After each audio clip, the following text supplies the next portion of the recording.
नमस्कार प्यारे दोस्तों। आज हम फिर से आपके सामने हाजिर हुए हैं एक विषय पे बात करने के लिए। तो कल ही मैंने एक वीडियो डाला था क्लाउड बर्स्ट के ऊपर, बादल फटने के ऊपर। तो नई त्रासदी हमारे कठुआ डिस्ट्रिक्ट में भी हुई है, जहां 3 जगहों पर बादल फटे हैं। तो दोस्तों, आज मैं और मेरी फ्रेंड है पल्लवी पल्लवी तो हम दोनों इस विषय पे बात कर रहे हैं। ये कोई इंटरव्यू या कुछ ऐसा नहीं है, ये एक जनरल साधारण बातचीत है। तो हमें इस पे बात करनी है कि क्यों ऐसा हो रहा है। क्या पता कोई हम इस विषय पे हम कोई ऐसा हल निकाल सके जो कल को हमारा कोई वीडियो देखे तो वो इससे प्रेरित हो और हमारे सुझाव प्रकृति माँ के लिए कुछ काम कर सके। तो पल्लवी, आपको क्या लगता है कि ये जो बादल फटने की घटनाएं रोज रोज हमें सुनने में आ रही हैं, देखने में आ रही हैं, कितना इससे मनुष्य जाति का नुकसान हो रहा है, कितने लोग मर रहे हैं। तो आपको क्या लगता है कि ये पर्यावरण से छेड़खानी का मामला है या कुछ और फैक्टर्स भी हो सकते हैं? क्योंकि अ, इसमें मृत्यु सिर्फ इंसानों की नहीं हो रही है, इसमें जानवरों की, पेड़ों की, जीव जंतु जितने भी छोटे छोटे पशु पक्षी कुछ भी कह लीजिए, सभी का नष्ट सभी को हम नष्ट होते हुए देख रहे हैं। तो आप अपने इसमें कुछ राय दीजिए। क्या कहना चाहेंगे आपकी, किस तरह से ये घटनाएं हो रही है और कैसे इनको रोका जाए? मैम पहले तो हमारे एरियाज मतलब ऐसे बिल्कुल इतने पेड़ भी अच्छे से होते थे। हमें कोई जरूरत नहीं होती थी पेड़ हरियाली काटने। हाँ, होती थी, हरियाली होती। स्वच्छ पर इस टाइम वातावरण पे इतनी होता था। टेक्नोलॉजीज हम खुद ही बढ़ा रहे हैं, इतनी पेड़ों की जरूरत हो रही है, वो लोग पेड़ काट रहे हैं। अ, जैसे पहाड़ों में नहीं छोड़ रहे हैं, पहाड़ों को गिरा रहे हैं, वहां जगह बना रहे हैं, कुछ सड़कें इंडस्ट्रीज बन बन रही रही हैं। हैं, सड़कें निकाल रहे हैं पहाड़ों में। तो उस वजह से ही जब ये पहाड़ भी नहीं बचेंगे, पेड़ भी नहीं बचेंगे, तो बादल तो फटेंगे तो नीचे ही आएंगे। जी। कहाँ जाएगा ये? पहाड़ तो कोई रोक भी नहीं पाएगा। तो हम ऐसा भी कह सकते हैं कि अगर हम मंदिरों में मूर्ति को भगवान समझकर पूजते हैं, मानकर पूजते हैं, तो ये पहाड़, ये पेड़ पौधे, जीव जंतु, ये तो प्रत्यक्ष हम्म। ईश्वर है हमारे सामने। तो हमें इनका सम्मान करना चाहिए और इनका कर, ध्यान भी रखना हम्म। चाहिए। हम तो यही तो सुनते हैं कि कन कन में भगवान है, तो जी अब हम जी करेंगे तो जी। ऑफ तो कोर्स। कण कण में भगवान है, लेकिन हमने क्या हम किया नहीं समझ कि हमने सब पाने जगह का। गाड़ियों को बेचना शुरू कर दिया, प्रदूषण फैलाना शुरू कर हम्म। दिया, पॉलीथीन, गंदगी, जहाँ प्लास्टिक। गाड़ियां नहीं भी जा सकती हम वहां जी भी पहुंचाने की कोशिश कर रहे हैं, तो जी ये जी जी। चीज थोड़ी तो गलत है। कहने का ये मतलब है कि पहाड़ों में जितनी हलचल कम होनी चाहिए थी, हम्म। आज की डेट में ये उतनी हलचल बढ़ रही है। उतनी बढ़ती जा रही है। तो जैसे एक छोटा सा उदाहरण आपको देंगे कि आप टनल्स में से कभी गुजरे होंगे, तो हम्म। पल्लवी आपने देखा है कि टनल के बाहर एक उन्होंने हॉर्न का सिंबल बनाया होता है और वहां पर उन्होंने उसको क्रॉस लगाया होता है। इसका क्या मतलब है कि यहाँ पर ज्यादा ध्वनि अलाउड नहीं है, यहाँ पे हम्म। आपको साउंड नहीं प्रोड्यूस करना है, क्योंकि टनल्स के अंदर अगर आप साउंड प्रोड्यूस करेंगे तो कभी भी वहां पर भूस्खलन हो सकता है, पहाड़ गिरने का खतरा हो सकता है। तो अगर टनल इतना सेंसिटिव पोर्शन है, तो पहाड़ों में जाने के बाद वहां पर इतनी ज्यादा नॉइज, इतना हम्म। ज्यादा नॉइज पोल्यूशन क्रिएट करना, आवाज का पैदाइश कहीं करना। ना कहीं ये हमारे लिए सही हो रहा है टेक्नोलॉजीज, बट कुदरत के साथ ये जो प्रकृति ये सब उनके साथ गलत हो रहा है। हमारे जी। लिए तो इजी चीजें बन रही है, पर उनके लिए ये गलत है। तो कहने का ये तो मतलब पानी तो है, अपना रास्ता बनाएगा। पानी ने वो अपना रास्ता जैसे बनाना हाँ। है। मनुष्य जाति पानी के रास्ते में अपनी बस्ती बना रहा है, तो ये बस्तियां वहां पर नहीं होनी चाहिए। और बस्तियों के साथ साथ वहां पर गंदगी, ढेर, और किस तरह से मनुष्य रहते हैं ये तो आपको पता ही है। और सारी वो अनऑथराइज्ड कॉलोनीज होती हैं, जिनको बाद में रेगुलराइज किया जाता है गवर्नमेंट के द्वारा या किसी संस्था के द्वारा या किसी कॉलोनी के द्वारा। तो पल्लवी, आप मुझे बताइए कि ये कॉलोनीज आपको पता है नदियों के पास क्यों बनती हैं? क्योंकि पानी पे, जल पे इनकी निर्भरता है। तो इसका क्या हल इंडस्ट्रीज होना एरिया बने। चाहिए? इंडस्ट्रियल एरिया भी आपको पता है पहाड़ों हम्म। के समतल नदियों के पास बनाया जा रहा है। बनाया। वो भी सारी गंदगी अपनी नदी में डिपॉजिट करते हैं, नदियों में फेंकते हैं। तो मत इसका क्या विकल्प हो हम सकता है? हम लोग ये इजी इजी वे का ये काम करते हैं कि मतलब ये काम इजी हो जाएगा अगर हम पानी के पास या नदियों के पास ये चीजें बनाएंगे, पर कहीं ना कहीं ये गलत है।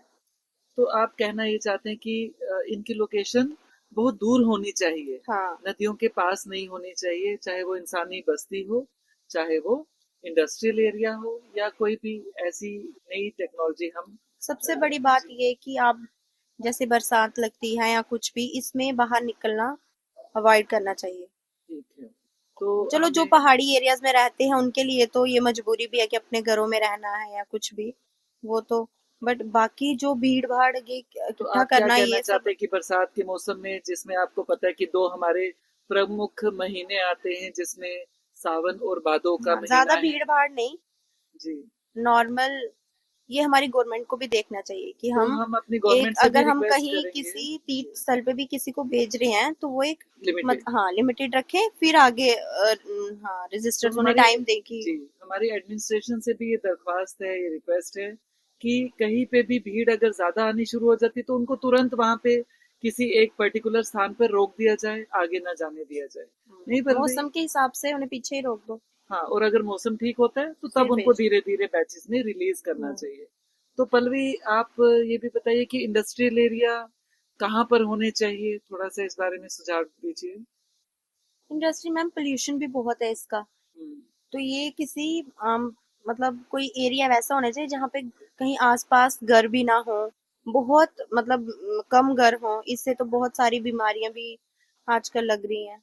और तो साथ में हमें, हमारे पॉल्यूशन कंट्रोल बोर्ड को हाँ, और भी एक ज्यादा इंडस्ट्री एरिया अलग ही होना चाहिए यहाँ। सख्त होना चाहिए। हाँ, जी जी यहाँ ये मतलब ये रिस्ट्रिक्शंस होने की, यहाँ घर वगैरह नहीं होने चाहिए, कितने किलोमीटर वो हम ये डिसाइड करना चाहिए जी। कि तो एक चीज और भी है, जैसे पुराने टाइम पे पल्लवी, जब आप छोटे थे, तब हमने कभी भी ये बादल फटने की नहीं घटनाएं सुन नहीं सुनी थी, क्योंकि तब उस दौरान पेड़ भी इतने होते वही थे। बात आ गई ना, पहले जी इतने पेड़ इतनी टेक्नोलॉजीज नहीं बढ़ाई थी हमारे लिए, मतलब तब डिफिकल्ट टाइम था तो लोग जी रहे थे, बट अभी हम अपने आप को इजी बनाने के लिए टेक्नोलॉजीज को बढ़ा रहे हैं, उसके लिए हमें हर एक चीज की जरूरत है। कहीं पेड़ काट रहे हैं, कहीं पहाड़ काट रहे हैं या कुछ भी, तो तो इसका उससे। एक छोटा सा उदाहरण हम आपको देंगे। जैसे पल्लवी, हम कठुआ में जॉब करते हैं दोनों, हम हम्म, आपस में कुलीग हैं, और हम हेल्थ डिपार्टमेंट के अंदर, पूरी डिटेल आपको नहीं दे पाएंगे वीडियो में, तो हम एक संस्था में काम करते हैं। तो हमारी पोस्टिंग कठुआ में है। हम डेली जम्मू से कठुआ अप डाउन करते हैं, तो कभी बाय रोड भी जाते हैं, कभी बाय ट्रेन भी जाते हैं। तो मुख्यतः हमारा जो रास्ता है, वो हम सफर जो करते हैं वो बाय ट्रेन करते हैं, आप देख सकते हैं। तो ये भी स्टेशन भी विजयपुर आया है, बाहर आप देख सकते हैं। तो हाँ, तो हम ये कहना चाहेंगे कि रेलवे स्टेशन के आगे पीछे फिर भी आपको थोड़े बहुत पेड़ नजर आएंगे। ये देखिए, आप बाहर हरियाली नजर आ रही है। लेकिन सड़कों के मामले में आप देखेंगे पल्लवी, आपको याद होगा जब हम जम्मू से कभी कठुआ पहले जाया करते थे, लोगों तो ने दुकानें ढाबे ये हाँ, सब बहुत दुकानें ढाबे सब कुछ जगह। होता था, हाँ, लेकिन फिर भी पेड़ों की संख्या बहुत ज्यादा होती थी। मुझे अभी हाँ, भी याद अब है अब जब नहीं है। डबल रोड होती थी, टू लेन होती थी, डबल लेन होती थी, उस टाइम पे हजारों की संख्या में सफेदे के पेड़ आगे पीछे लहलहाते थे, और बहुत अच्छा लगता था उनको देख के। लेकिन आज दुख की स्थिति ऐसी है, हमें इतना मन दुखी होता है अंदर से, जब हम देखते हैं कि इतना बड़ा 6 लेन, 4 लेन तो है ही है, 6 लेन 8 लेन बनने की तैयारी हो रही है, एक्सप्रेस वे बनने की तैयारी हो रही है, लेकिन कहीं भी आपको पेड़ों का नामो निशान नहीं दिखेगा। और जो बीच में उन्होंने डिवाइडर में कुछ अगर कुछ स्थान छोड़ा भी है पेड़ लगाने के लिए, तो वहां पे हल्की फुल्की फूलों की झाड़ियां लगा रखी हैं, छोटी मोटी, जिनका कोई औचित्य नहीं है, कोई मतलब ही नहीं बनता है। एक दो स्थानों पे आपको पीपल के पेड़ या कुछ एक आधे छोटे मोटे पेड़ दिख जाएंगे, लेकिन ये जो 100 किलोमीटर का हाईवे है, वहां पे बिल्कुल भी पेड़ पौधे नहीं है। और शायद ये भी एक कारण है कि वहां पे बाढ़ आने की स्थिति बनी रहती है। तो पल्लवी, आप सरकार से क्या निवेदन करना चाहेंगे, या NHAI की अथॉरिटी से आप क्या निवेदन करना चाहिए पेड़ों को लगाने के मामले में? हाँ कि ये जागरूक गवर्नमेंट भी ये करते हैं कि पेड़ लगाओ पेड़ लगाओ, लोगों को भी ये समझना चाहिए कि हाँ हमें लगाने हैं। जी, लेकिन लोग मैक्सिमम, हाईवे के स्थान पे तो नहीं लगा पाएंगे ना, हाँ ये वो तो तो, अथॉरिटीज को ही लगाना है।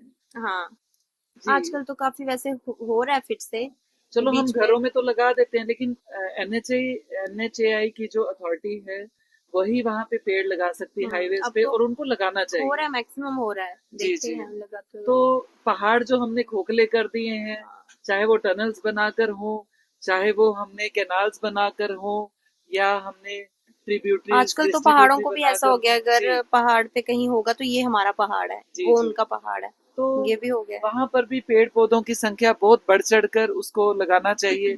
मैंने देखा है कि बड़े बड़े पेड़, जैसे शतीर के पेड़ होते हैं, चीड़ के पेड़ हैं, देवदार के पेड़ हैं, उनको हटाकर वहां पर जहाँ जहाँ बिल्कुल पहाड़ों को नंगा और खोखला कर दिया है, वहां पर उन लोगों ने कंटीली झाड़ियां लगा दी हैं, जो कि मुझे नहीं लगता कि वो बहुत कारगर है।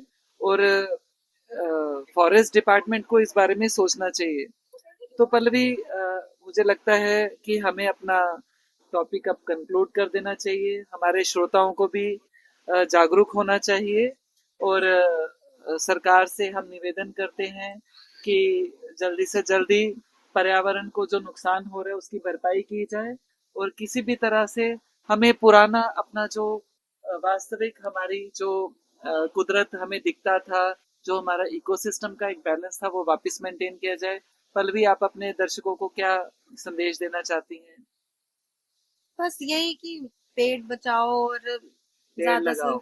हाँ मतलब बचाओ भी, आजकल कट बहुत रहे हैं, जी। तो जो एटलीस्ट लगे हुए हैं उनको तो बचाओ। तो मुझे लगता है कि चिपको मूवमेंट जो अर्ली 19 में स्टार्ट की गई थी, उसी तरह की मूवमेंट दोबारा स्टार्ट करने की जरूरत है। तो दोस्तों, इन्हीं बातों के साथ हम अब अपना टॉपिक कंक्लूड करते हैं। तो thank you very much. Take care. Thank see you. You.